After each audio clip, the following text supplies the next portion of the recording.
हमारी सरकार की पहली कैबिनेट 2017 में हुई इस बात को लेकर के थी कि कर्ज के नीचे जो किसान दबे हुए हैं उन किसानों को उससे मुक्त करने के लिए हमने फसल ऋण की एक विशेष योजना प्रारंभ की थी। वहीं से योजना प्रारंभ हुई। पहली बार उत्तर प्रदेश के इतिहास में लागत का 1.5 गुना दाम अन्नदाता किसान को प्राप्त हो और जगह जगह सरकारी क्रय केंद्र खोल करके उसकी उपज को खरीदने की कार्रवाई प्रारंभ हुई। दशकों से प्रदेश के अंदर जो सिंचाई की परियोजनाएं लंबित थी, उन सिंचाई की परियोजनाओं को प्रारंभ करने, उन्हें पूरा करने का कार्य किया और मुझे बताते हुए प्रसन्नता है कि बाणसागर परियोजना हो, सरयू नहर राष्ट्रीय परियोजना हो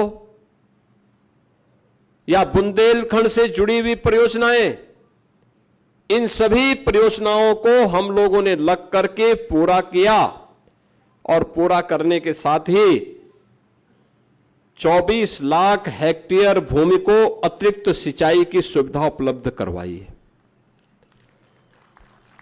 पहली बार हुआ है जब निजी नलकूप यानी सरकारी नलकूप में तो हम फ्री में पानी देते ही है, बिजली देते ही है, लेकिन निजी नलकूप में भी किसानों को फ्री में बिजली देने की व्यवस्था की। उस सारा पैसा 3,000 करोड़ रुपए हम अपने सरकार के खजाने से भरते हैं, लेकिन किसान को राहत हो इसके लिए कदम उठाए हैं। ये पहली बार हुआ। अन्य अनेक प्रकार के कदम उठाए गए और आज मैं मानता हूं उत्तर प्रदेश जैसे राज्य में,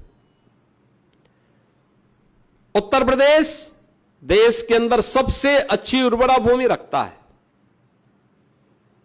दुनिया के अंदर सबसे ज्यादा सिंचित भूमि हमारे पास है। अगर हम इस भूमि को देखें कि कितना प्रतिशत, हमारा लगभग 86% भूमि सिंचित है।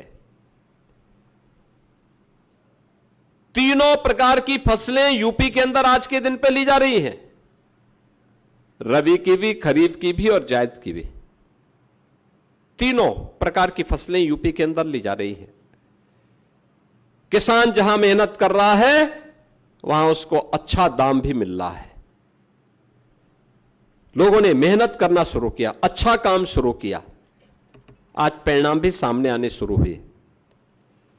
लेकिन किसान, हमारे अन्नदाता किसानों की मेहनत का परिणाम हमारे सामने आया। इसने उत्तर प्रदेश को समृद्ध राज्यों की श्रेणी में लाके खड़ा कर दिया, बीमारूपन दूर कर दिया यूपी का।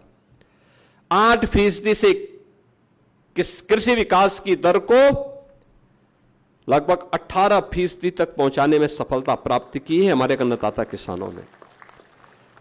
खाद्यान्न में आत्मनिर्भरता के लक्ष्य को प्राप्त किया।